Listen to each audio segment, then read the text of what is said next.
माननीय मुख्यमंत्री जी की नेता आदरणीय श्रीमती सोनिया गांधी जी नहीं है, बल्कि उनकी नेता वसुंधरा राजे सिंधिया जी हैं। उनकी नेता सोनिया गांधी जी नहीं है, बल्कि उनकी नेता वसुंधरा राजे सिंधिया जी हैं। कांग्रेस नेता सचिन पायलट ने एक बार फिर राजस्थान में अपनी ही सरकार के खिलाफ मोर्चा खोल दिया। बीते दिन उन्होंने प्रेस वार्ता कर सीएम गहलोत पर हमला बोलते हुए कहा कि उनकी नेता सोनिया गांधी नहीं, वसुंधरा राजे हैं। पूर्व उप मुख्यमंत्री सचिन पायलट ने अब मुख्यमंत्री अशोक गहलोत के खिलाफ बिना लाग लपेट के मोर्चा खोला है। मंगलवार को प्रेस कॉन्फ्रेंस कर पायलट ने 3 साल में पहली बार खुलेआम स्वीकार किया कि 2020 में हुई बगावत के वक्त वे राजस्थान का मुख्यमंत्री बदलना चाहते थे। इससे पहले कयास कई बार लगाए गए, लेकिन पायलट इस पर कभी खुलकर नहीं बोले। पायलट ने न सिर्फ कांग्रेस हाईकमान के साथ हुए समझौतों को लेकर बात की, बल्कि 11 मई से 5 दिन की पदयात्रा के ऐलान के साथ ही कई तरह के संकेत भी दे दिए। चलिए अब आपको इन संकेत के मायनों के बारे में समझाते हैं। सचिन पायलट ने कहा कि सरकार बनने के बाद मैं प्रदेश का उप मुख्यमंत्री और कांग्रेस का प्रदेश अध्यक्ष था। मैं साफ करना चाहता हूं कि मैं और हमारे साथी सरकार में नेतृत्व परिवर्तन चाहते थे। अपनी बात को लेकर हम दिल्ली भी गए। अहमद पटेल के माध्यम से हमने अपनी बात केंद्रीय नेताओं के सामने रखी। इसके बाद अखिल भारतीय कांग्रेस कमेटी ने एक कमेटी का गठन किया। कमेटी में अजय माकन, केसी वेणुगोपाल और अहमद पटेल सदस्य थे। उस कमेटी ने हमारी बातों को सुना और स्वीकार किया। फिर एक रोड मैप तैयार हुआ, उसमें कई सारी बातें तय हुई, जिनका मैं उल्लेख नहीं करूंगा। इस बयान को सुनिए।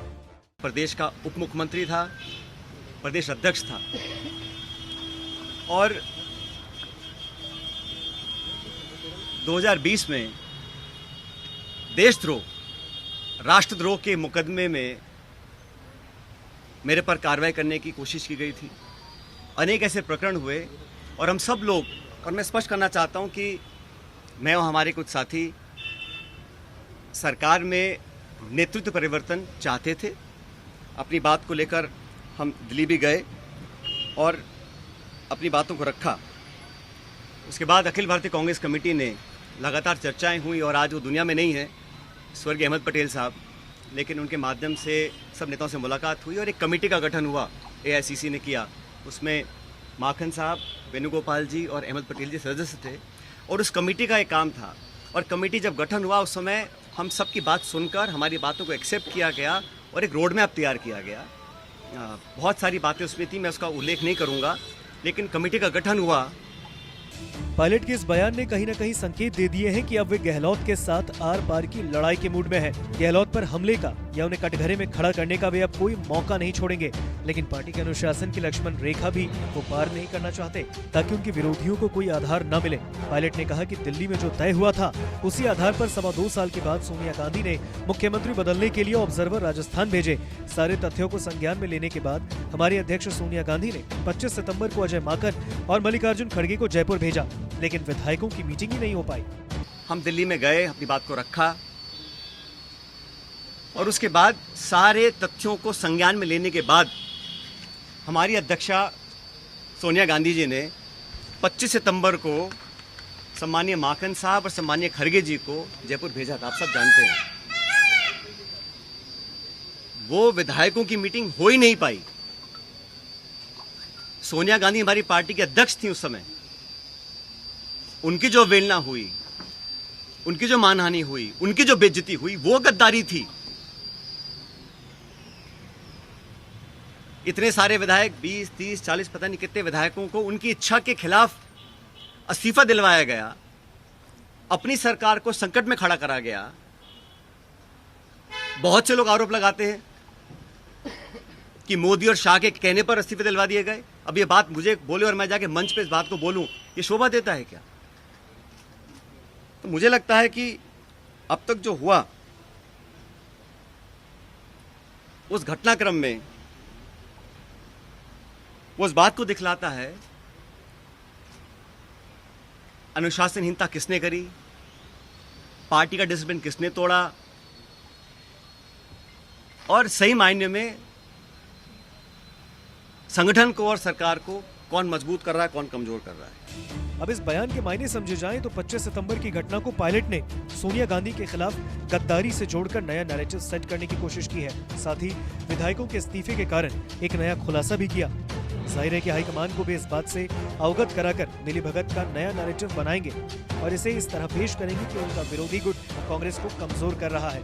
वहीं राजस्थान में पेपर लीक सबसे बड़ा मुद्दा है। इस मुद्दे से लाखों युवाओं का भविष्य जुड़ा है।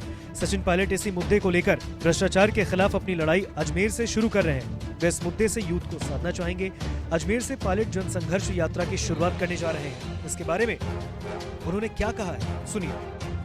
मैंने करप्शन की इशू को लगातार उठाया, पहले भी उठाया, आज भी उठा रहा हूं, आगे भी उठाता रहूंगा।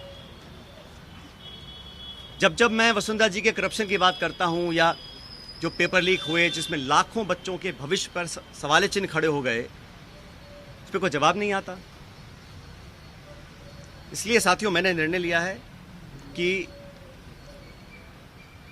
आरपीएससी,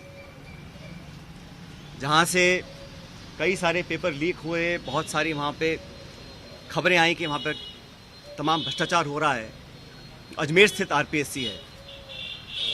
मैं 11 तारीख को, परसों, अजमेर से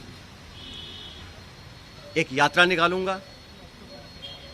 जनता के बीच जाकर जनता की आवाज़ सुनेंगे, जनता के मुद्दों को उठाएंगे और जैसा मैंने शुरू में कहा, जनता जनार्दन है, तो जनता के बीच जाना हम सबका दायित्व बनता है। और जो करप्शन के इश्यूज़ हैं, जो नौजवानों के इश्यूज़ हैं, जो पेपर लीक और पेपर कैंसिल के और नौजवानों के हितों से जुड़े मुद्दे हैं, उनको उठाकर मैं एक जन संघर्ष यात्रा निकालने जा रहा हूं, जो 11 तारीख को शुरू होगी अजमेर से और जयपुर की तरफ हम लोग आएंगे।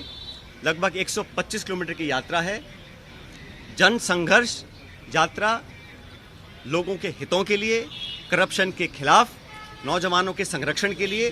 उनकी आवाज़ को हम सुनेंगे, उनकी आवाज़ को बुलंद करेंगे और मैं समझता हूं कि सही निर्णय तब लिए जाएंगे जब जनता का पूरा हमारा साथ होगा, जनता का पूरा प्रेशर होगा। सचिन पायलट ने जो प्रेस कॉन्फ्रेंस की, इसमें कई बातें उन्होंने खुलकर कही हैं। ये बयान आपने सुने। इसके माध्यम से पायलट ने ये मैसेज दे दिया है कि वो कांग्रेस के प्रति अपनी जवाबदेही से भी अभी बंधे हैं। पार्टी छोड़कर नई पार्टी बनाने के अब तक लगाए जा रहे कयासों को खारिज करते हुए सचिन पायलट ने साफ कर दिया कि वे कांग्रेस में ही रहकर अपने वजूद की लड़ाई लड़ेंगे। नमस्कार, मैं हूं मानक गुप्ता। अगर आपको हमारा ये वीडियो पसंद आया हो तो इसे लाइक और शेयर जरूर करें और हाँ, हमें सब्सक्राइब और फॉलो करना ना भूलें ताकि आप देश और दुनिया की कोई खबर मिस ना करें। तो जुड़े रहिए हमारे साथ और देखते रहिए न्यूज़ 24।